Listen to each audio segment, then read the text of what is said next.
Let's do it! Ready? We got company! Come on!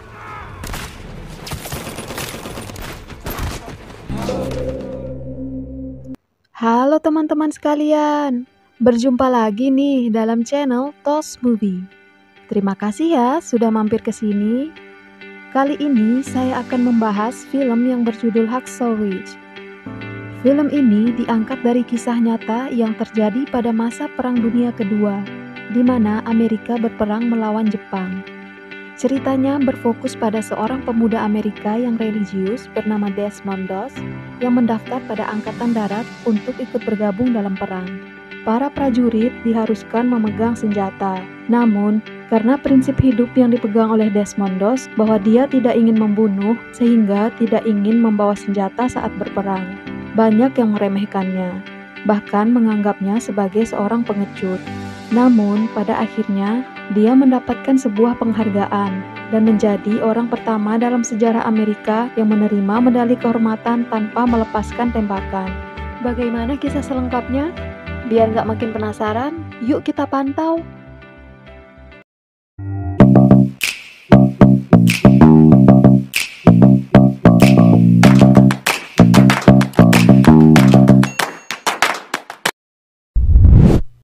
Kisah diawali dari seorang veteran tentara Amerika bernama Tom Doss yang berduka di dekat batu nisan para tentara yang meninggal selama Perang Dunia Pertama. Saat pulang ke rumah dalam keadaan mabuk, dia mengabaikan kedua anaknya yang sedang berkelahi, di mana itu adalah Desmond Doss kecil dan kakaknya Hal. Sampai tak sengaja, Doss memukul kakaknya menggunakan bata hingga pingsan. Ayah dan ibunya sangat terkejut. Doss sampai tidak bisa berkata-kata lagi karena sangat ketakutan. Dia bisa saja membuat kakaknya terbunuh. Ibunya menasehati ia dengan membacakan sebuah Alkitab bahwa dosa yang paling dibenci Tuhan adalah merenggut nyawa seseorang. To take another man's life, that is the most egregious sin in the Lord's sight. Doss merasa sangat bersalah, dan dari kejadian tersebut, Doss bersumpah tidak akan menyakiti manusia lain dalam hidupnya. 15 tahun berlalu, Doss dan keluarganya hidup dengan religius. Pada saat ia membersihkan kaca jendela gereja, dia mendengar seorang pemuda terluka di pinggir jalan. Kemudian Doss segera melakukan pertolongan pertama dengan memasangkan turniket di kakinya, menggunakan ikat pinggang yang ia kenakan, dan membawanya ke rumah sakit. Sesampainya di rumah sakit, dokter berkata padanya, "Beruntung kamu telah menyelamatkan nyawa pemuda itu." Doss merasa sangat bahagia mendengarnya. Hatinya terketuk saat melihat para perawat menyelamatkan nyawa pasien di sana. Di sisi lain, dia terkesima melihat perawat cantik bernama Dorothy. Demi berkenalan dengannya, Doss sampai rela mendonorkan darahnya di sana. Doss adalah pria yang lugu. Ia tidak pernah berbicara dengan wanita lain selain ibunya. Melihat tingkah lakunya yang baik, membuat Dorothy juga tertarik padanya, dan akhirnya mau berkencan dengan Doss. Saat makan malam berlangsung, orang tua Doss sangat terkejut melihat kakaknya Hal sudah mengenakan seragam Angkatan Darat. Hal mendaftarkan diri untuk ikut bergabung ke medan perang. Karena keluarganya yang religius, ibunya melarangnya untuk ikut berperang. Dia tidak ingin melihat anaknya membunuh orang lain. What about his commandment? It's not killing in a war. Sementara itu, ayahnya yang masih trauma dengan kematian teman-temannya saat berperang juga mencoba mencegah Hal, tetapi keputusannya sudah bulat. Suatu hari, Doss mencoba mempelajari buku paramedis yang dipinjami oleh Dorothy. Setelah mencoba memahami ilmu paramedis, Doss memberitahukan kepada ayahnya bahwa ia ingin daftar sebagai Angkatan Darat untuk ikut berkontribusi di medan perang. Dia tidak ingin diam saja, sementara pemuda lain maju untuk membela negara. Ayahnya sangat kecewa dan tidak yakin dengannya, karena Doss dinilai sangat lambat. Tetapi ia mencoba meyakinkan ayahnya. Dia akan mendaftar sebagai tentara medis yang hanya membantu prajurit yang terluka dan tidak akan membunuh orang lain. Sementara itu, dia mencoba melamar kekasihnya Dorothy, sambil memberitahukan bahwa ia akan mendaftar sebagai tentara medis di medan perang. Kekasihnya menerima lamarannya. Doss berjanji akan menikahinya setelah latihan pertamanya selesai. walaupun Dorothy masih berat hati melepaskan Dos untuk pergi. Singkat cerita, saat Dos ingin berangkat ke Fort Jackson, yaitu tempat para prajurit melakukan pelatihan dasar, Dorothy memberikannya Alkitab agar ia selalu mengingat kepada Tuhan. Sesampainya di kamp pelatihan, Dos bertemu dengan rekan-rekan lainnya, seperti Smithy, salah satu prajurit yang terkuat, Hollywood yang suka memamerkan tubuhnya tanpa busana dan merasa paling keren, serta prajurit-prajurit lainnya. Saat itu, Sersan Howell datang ke kamp mereka secara tiba-tiba. Sersan Howell merupakan orang yang disiplin dan sangat tegas. Dia mulai memeriksa para prajurit yang sudah berdiri tegap di depannya. Contradicting me! You wagon-burning son of a bitch! No, Sergeant! Di sana, dia bertemu dengan Desmond Doss. Melihat betapa kurusnya Doss dibandingkan teman-teman yang lain, Sersan merasa khawatir apakah dia mampu bertahan di medan perang. Dia bahkan menjulukinya seperti pohon jagung. Para prajurit diperintahkan untuk keluar kamp. Di lapangan, mereka diajari cara menyimpulkan tali dengan benar, karena mereka akan ditugaskan berperang di Bukit Hacksaw. Jadi, saat turun dari bukit, mereka harus menggunakan tali yang tersimpul dengan benar. Smithy menyimpulkan tali dengan baik, berbeda dengan Doss yang ditegur oleh Sersan karena menyimpulkan tali yang salah. Setelah itu, mereka latihan fisik, di mana Doss dan Smithy beradu siapa yang paling cepat. Walaupun Doss ditendang oleh Smithy pada bagian akhir latihan, namun Doss akhirnya dapat mengalahkannya dan menjadi yang paling unggul. Kemudian, saat latihan senjata, ketika semua orang telah memegang senjata, Doss hanya terdiam dan tidak mengambil senjata yang masih tersisa satu di depan Sersan. Sersan kemudian bertanya mengapa.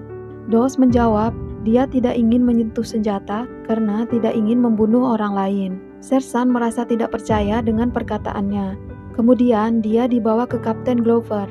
Di sana, Kapten Glover merasa kesal dengan perkataan Doss. Terlebih lagi, Doss mengatakan bahwa dia tidak bisa bekerja pada hari Sabtu, yaitu hari Sabat, di mana dia menganut Kristen Gereja Advent yang melarangnya bekerja pada hari Sabtu. Dia disebut sebagai pembangkang. Bahkan Kapten Glover mengatakan bahwa Doss bisa dikenakan pasal 8, yaitu gangguan kejiwaan. Kapten Glover tidak bisa mengeluarkan Doss begitu saja. Terlebih lagi, Doss selalu unggul pada latihan fisik lainnya. Akhirnya, dia dipindahkan bertugas di dapur agar membuatnya tidak betah dan keluar dengan sendirinya. Stripped him to barracks in KP. He throws God at you. You throw hell right at him. Doss bahkan mulai dibenci oleh rekan-rekan lainnya. Mereka menyebut Doss sebagai seorang pengecut. Suatu malam, dia langsung dipukuli ramai-ramai oleh rekan-rekannya, hingga wajahnya penuh luka. Keesokan harinya, Sersan melihat Doss dengan wajah lebam dan penuh luka, langsung menyuruhnya untuk menyerah dan berhenti saja. Tetapi dia berkata bahwa ia masih memiliki tugas tambahan di dapur. Dia tidak bisa berhenti begitu saja. Keyakinan yang begitu kuat dan rasa cinta terhadap negaranya membuat dia tetap teguh pada pendiriannya. Beberapa selang kemudian, para prajurit diberikan waktu cuti karena telah menyelesaikan seluruh latihan dasar. Saat Doss ingin mengambil waktu cuti, dia tidak diizinkan oleh kolonel karena belum menyelesaikan latihan senjata. Padahal hari itu juga dia harus menikah dengan Dorothy. Doss dipaksa memegang senjata, tetapi dia tidak ingin melakukannya. Akhirnya, kolonel menuntutnya ke persidangan militer dengan tuduhan sebagai pembangkang, dan Doss langsung mendekam di tahanan militer. Sementara itu, Dorothy dan keluarga lainnya telah menunggu di gereja, tetapi karena Doss tidak muncul juga, pernikahannya pun dibatalkan. Saat di dalam tahanan, Dorothy datang menjenguknya. Dia mencoba meyakinkan Doss untuk menyerah saja dan memohon ampun agar dia terbebas dari hukuman. Namun, Doss tetap tidak ingin melakukannya. Dia tidak ingin menjalani hidup tanpa mengakui keyakinannya. Akhirnya, Dorothy menghubungi orang tua Doss, dan ayahnya pun datang untuk meminta pertolongan kepada Bridget Musgrove yang merupakan kapten ayahnya saat berperang di Prancis dulu. Saat persidangan Doss dimulai, Doss dituntut sebagai pembangkang yang tidak mau menuruti perintah atasannya. Doss mencoba membela diri. Dia tidak ingin merenggut nyawa seseorang dan hanya ingin menjadi tentara medis yang menyelamatkan nyawa orang lain. Selagi persidangan ingin berakhir, ayah Doss memaksa masuk ke ruangan. Dengan wajah yang penuh amarah kepada Dos, ayahnya datang memberikan surat kepada hakim di mana Dos mendapatkan hak istimewa. Dia diizinkan berada di medan perang tanpa satupun senjata yang ia bawa dan mendapatkan pelatihan sebagai tentara medis. The defendant's rights as a conscientious objector are protected by an act of Congress. Ternyata, surat itu berasal dari Brigjen Musgrove yang merupakan komandan perang. Dos pun dibebaskan dari segala tuntutan. Setelah bebas, Dos akhirnya dapat menikahi Dorothy. Beberapa selang kemudian, Dos dan rekan-rekan lainnya sudah berada di Okinawa, Jepang. Jadi, asal mula perang antara Jepang dan Amerika adalah karena Jepang mengirimkan ratusan pesawat tempur untuk menyerang pangkalan Angkatan Laut Amerika Serikat di Pearl Harbor, Hawaii. 2 jam setelah pengeboman, 2.400 penduduk Amerika tewas dan 1.200 lainnya terluka. Jepang menyerang Amerika sebagai antisipasi untuk mencegah armada Pasifik Amerika Serikat melakukan tindakan militer terhadap Kekaisaran Jepang. Akhirnya, Amerika menyatakan perang dengan Jepang. Amerika berusaha menaklukkan Okinawa yang merupakan kepulauan terbesar yang berada di Jepang. Kembali ke Shin, Dos dan rekan lainnya akan menggantikan prajurit pada Kompi 96 yang banyak tewas di medan perang. Mereka berkumpul di sebuah gubuk tua. Di sana, mereka mulai mengatur rencana. Get these men some chow. Come on. Tentara medis yang tersisa pada saat itu hanya 3 orang, termasuk Dos. Dia disuruh melepaskan atribut paramedik karena Jepang mengincar paramedik dan prajurit yang terluka. Dan mereka pun naik di Bukit Haksou. Satu persatu mulai maju menyerang Jepang. Mereka saling menembak. Smithy dengan gagah berani maju ke depan dan menembaki para prajurit Jepang. Sementara Hollywood yang suka memamerkan kekuatannya ternyata sangat penakut di medan perang. Di sisi lain, Dos mulai membantu para prajurit yang terluka. Para medik yang lain menyuruhnya untuk membiarkan prajurit yang sudah terluka parah. Tetapi Dos tidak ingin membiarkan begitu saja. Dia tetap menyelamatkan nyawa mereka. Sementara yang lain berusaha melumpuhkan Jepang dengan meledakkan benteng mereka, Smithy secara perlahan maju dan melemparkan ransel berisi bom ke benteng mereka. Akhirnya meledak dan prajurit Amerika kemudian maju secara bersamaan, Jepang kemudian mundur secara perlahan. Saat perang usai, mereka harus berjaga di malam hari. Dos kemudian membuat sebuah lubang bersama Smithy di sana. Mereka bergantian berjaga malam. Karena Dos tidak bisa tidur, akhirnya mereka mengobrol di sana. Dia bercerita mengapa tidak ingin menyentuh senjata. Dulu ayahnya sering memukulinya, tetapi dia tidak terima bila ayahnya sering memukuli ibunya. Dos kemudian menodongkan senjata ke ayahnya dan ingin membunuhnya. Tidak ingin hal tersebut terjadi lagi, Dos memutuskan tidak ingin memegang senjata lagi. Sementara itu, Smithy bercerita bahwa dirinya hidup di panti asuhan karena ibunya tidak ingin merawatnya. Rasa benci itu timbul dari hal tersebut, kemudian mendaftarkan diri di medan perang. Keesokan harinya, prajurit Jepang kembali menyerang Amerika secara brutal, karena ternyata semalaman mereka telah bersembunyi di bawah lorong. Termasuk Smithy yang tertembak di sana. Dos berusaha menyelamatkannya, namun terlambat. Smithy dinyatakan tewas. Di ambang kekalahan, akhirnya prajurit Amerika dengan segera berlari menuruni Bukit Haksou dan hanya tersisa Dos di sana. Rasa duka yang mendalam karena banyak rekannya yang tewas membuat Dos tidak tega meninggalkan teman-temannya yang masih hidup di sana. Akhirnya, dengan memberanikan diri, Dos secara perlahan mencari mereka satu persatu. Dengan menggunakan simpul tali yang telah diajarkan, dia kemudian menurunkan rekannya. Di bawah bukit telah dijaga oleh 2 prajurit, lalu membantu menurunkan rekan yang terluka, kemudian membawa ke kamp pengobatan. Mereka sangat kebingungan, banyak korban yang diturunkan dari Bukit Haksou. Mereka pikir sudah tidak ada lagi yang tersisa di atas.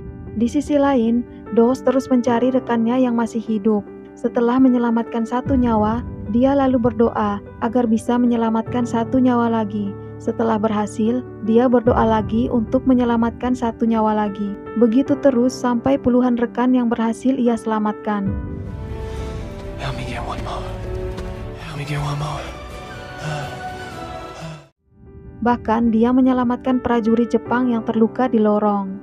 Kapten Glover yang sebelumnya pernah meremehkan Dos sangat terkejut. Dos berhasil menyelamatkan nyawa rekan-rekan lainnya, termasuk Hollywood yang berhasil diselamatkan. Tersisa Sersan Howell yang kemudian diselamatkan oleh Doss juga. Sersan tidak menyangka Doss memiliki kekuatan dan keberanian untuk tetap berada di sana. Sambil dikejar oleh tentara Jepang, mereka dengan segera berlari menuruni bukit. Doss kemudian turun dengan membawa mayat Smithy. Setelah berhasil turun, banyak prajurit-prajurit yang lain kagum dengan perbuatannya, termasuk Kapten Glover yang dulu pernah meremehkannya. Perbuatan Doss melebihi dari siapapun yang pernah mengabdi pada negaranya, ungkap Kapten Glover. Keesokan harinya, di mana hari itu adalah hari Sabat, Doss berdoa pada Tuhan agar diberikan kemenangan. Sementara prajurit lainnya menunggu keputusan Doss untuk ikut berperang. Setelah Doss selesai berdoa, mereka kemudian maju menyerbu pasukan Jepang. Hingga akhirnya Jepang tidak dapat berkutik lagi dan mengibarkan bendera putih di mana itu artinya mereka telah menyerah. Okinawa akhirnya berhasil dilumpuhkan. Kemenangan Amerika pun telah digenggam. Walaupun Doss terkena luka bakar akibat ledakan granat yang ia tendang, dia berhasil diselamatkan. Cerita pun tamat. Pada saat perang berlangsung, Desmond Doss telah menyelamatkan 75 prajurit yang terluka, yang sebelumnya prajurit akan dibiarkan mati di tempat tanpa ada pertolongan yang datang. Karena keberanian dan pengabdian yang tinggi terhadap negara, Doss mendapatkan penghargaan tertinggi Amerika untuk pahlawan perang, dan menjadi pembangkang pertama dalam sejarah Amerika yang menerima penghargaan tersebut. Gimana guys ceritanya? Film ini sangat menginspirasi. Banyak pesan moral yang bisa kita petik dari film ini, terutama rasa kasih dan keyakinan yang kuat yang dimiliki oleh Doss yang membuatnya tetap bertahan. Dia selalu berdoa untuk menyelamatkan satu nyawa lagi dan satu nyawa lagi. Akhirnya banyak nyawa yang ia selamatkan, tanpa rasa pamrih. Semoga kita bisa mengambil pelajaran dari kisah ini ya. Sekian dulu dari saya, jangan lupa di subscribe ya, dan nantikan video menarik selanjutnya. Thank you and see ya!